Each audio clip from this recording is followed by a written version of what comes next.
would take great solace in that.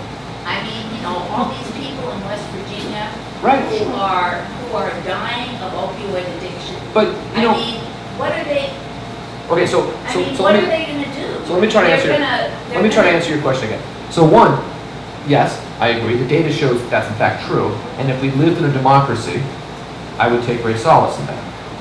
I think that's why that they know that, and that's why they're working hard to kind of make sure that our democratic structures are weaker. The second point is this: that people voting, as one political science put it, is kind of a clumsy tool, right?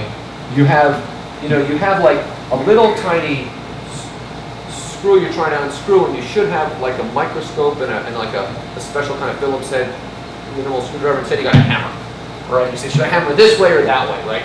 They're very clumsy tools. Now, one of the tropes that we often hear on the left is, how come these people vote against the short-term economic interests?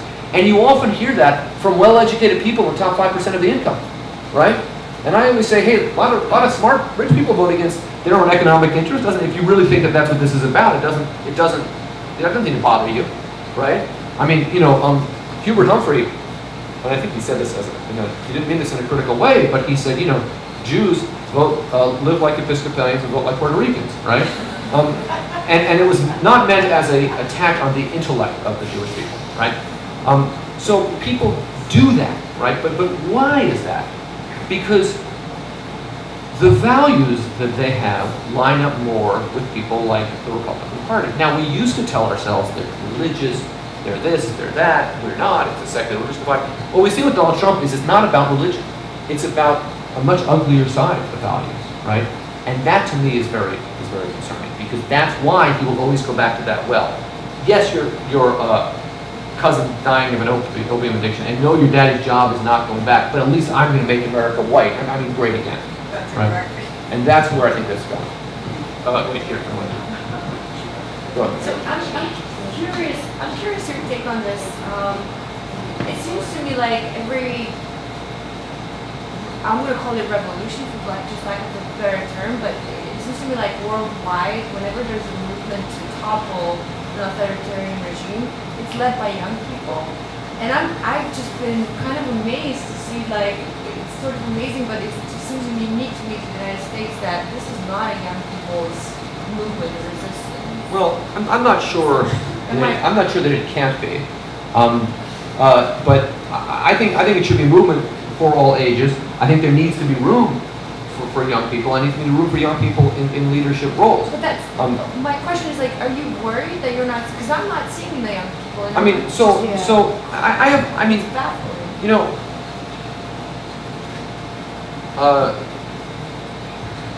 Yes and no, right? I think that if you go to college campuses, if you go to communities with a lot of young people, you will see a lot of young activism. The fact that this room is not filled with people in their 20s coming to hear an old man talk about, countering democratic rollback does not reflect ill on the millennial generation in my mind. So I think there is more out there than you see. I'm also encouraged by the older people I see, because I think that the reason that in many countries you don't see open illustrations is that they're afraid. They don't have the ability to go out. We have a different older generation, talking about people 40 and up, which isn't necessarily old. I'm well on the other side of that one. I'm actually encouraged by that. I'm very encouraged because I get a lot of demonstrations, for not just Trump, but over the years, and often like everyone's younger than me, right? And now I feel like, wow, this is so serious that the old people are out here, right? Like, so I think there's that side of it too. I mean, those signs that say, I can't believe we still have to do this shit, I think there's something to that. Yeah. First of all, thank you for the shout out. I don't mean that in a bad way. Two questions. Yeah. The first is, what have we worked to restore our democratic institutions and processes in order to return to our American Republic? You say what? In order to restore our American Republic. This is in fact what we have. And the other question is this. What do you have to say about the parallel effort that began with Nixon's first election and reached 2016 of working to undermine what the Voting Rights Act was doing? They're working towards Citizens United as a positive goal that work towards replacing popular, globally risen leaders with people like Putin and Erdogan, and ultimately Trump.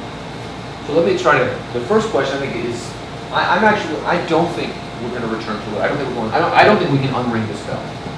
So I think that, no, to answer your first question. My question is Republic versus Democracy. Right, so let me try to answer. So I don't know what the next America looks like if we counter this rollback. I just don't know. But I think we have an opportunity to build something better. To go back to your question, the second part of your question, the Voting Rights Act, if you want to look at the moment that Trump won this election, it was in 2013 when the Congress, which was at that time controlled by the Republicans, let the Voting Rights Act lapse, right? So the Voting Rights Act, has always relied, because of the way it's written, by a Justice Department, the Department of Justice, that cares about this, right? So if you have an Eric Holder, people that makes feelings that Eric Holder is pretty good on voting rights, right? It's fine.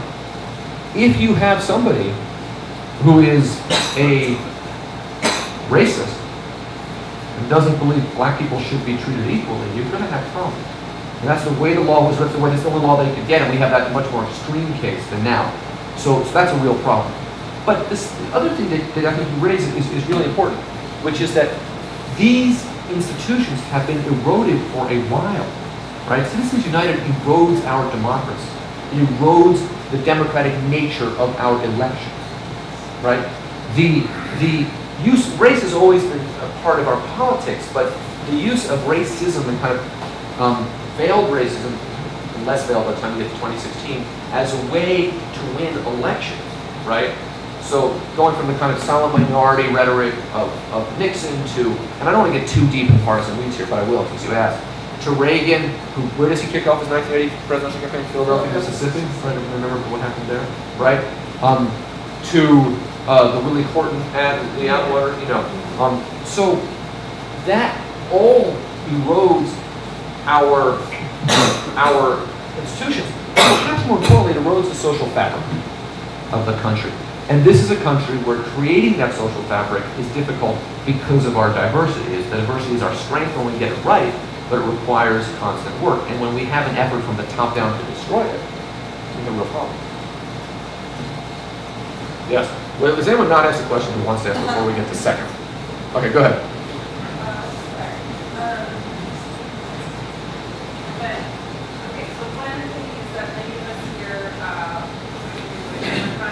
I can't talk to people like this. Contacting our elected officials, we're asking to do some things, right? So specifically, New York, the focus is on generation next generation.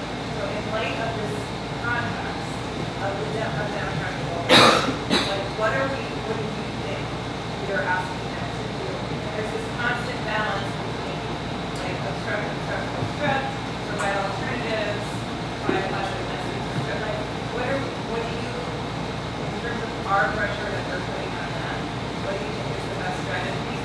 And then related to what you mentioned about Citizens United, like this other piece of Democratic rollback is like the increasing power of corporations.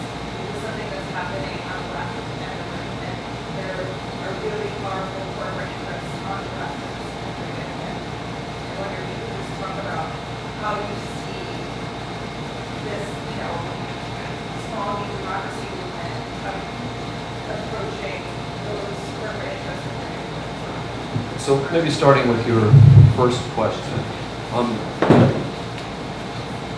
I think that, particularly when you're talking to elected officials who are primarily Democrats, anyway, it's a different set of challenges.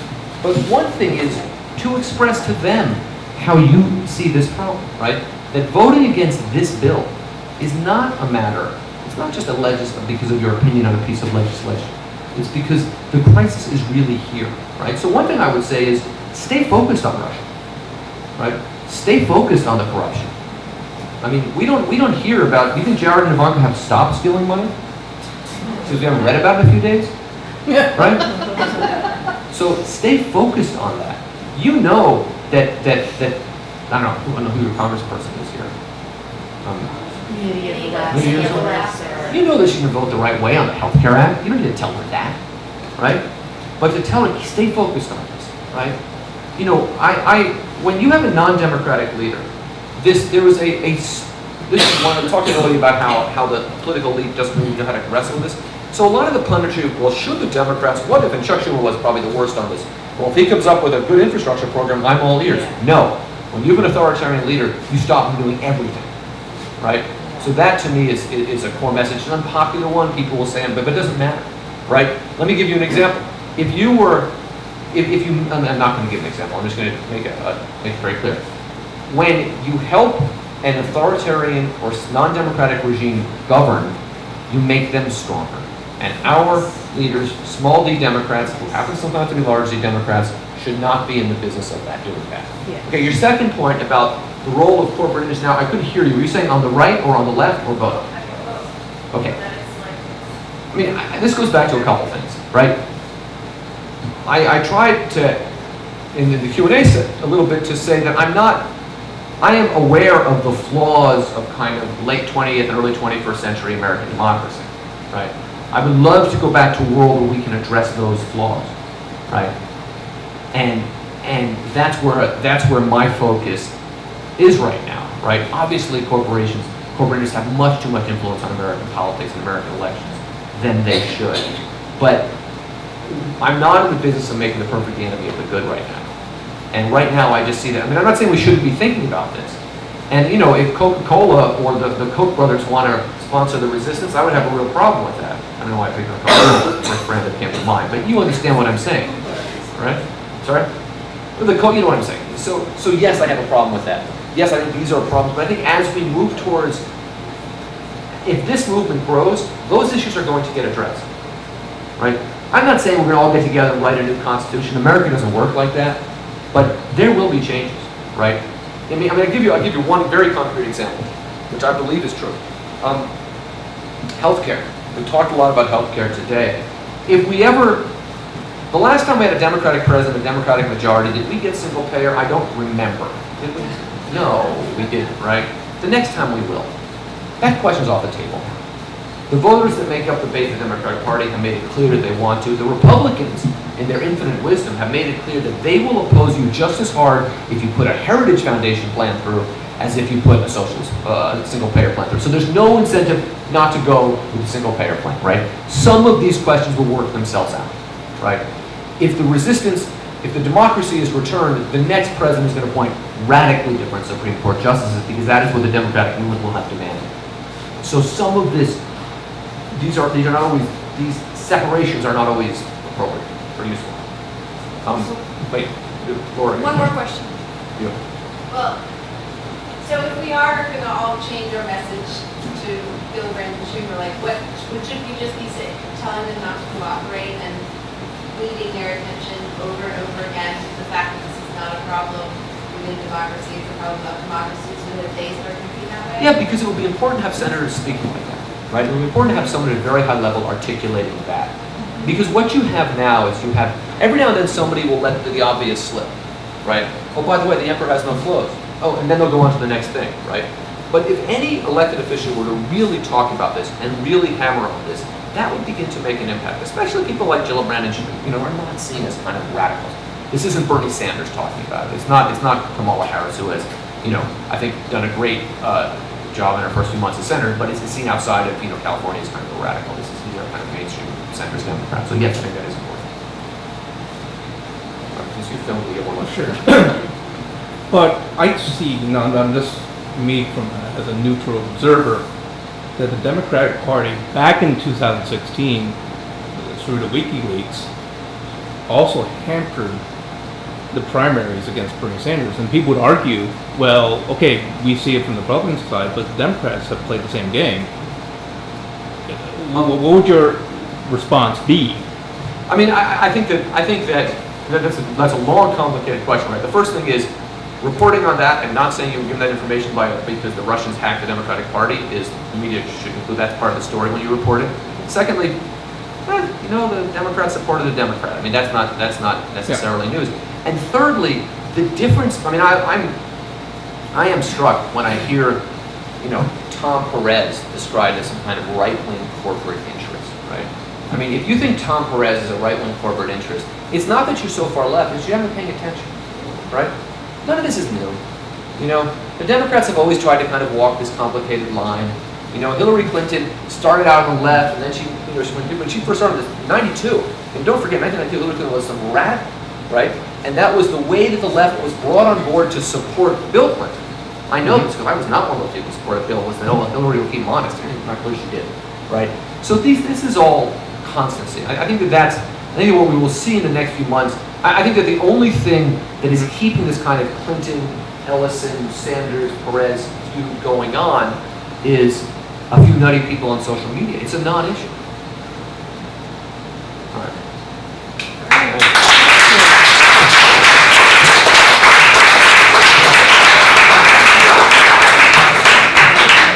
Thank you guys again, and thanks for coming, and again, thanks to the Ethical Society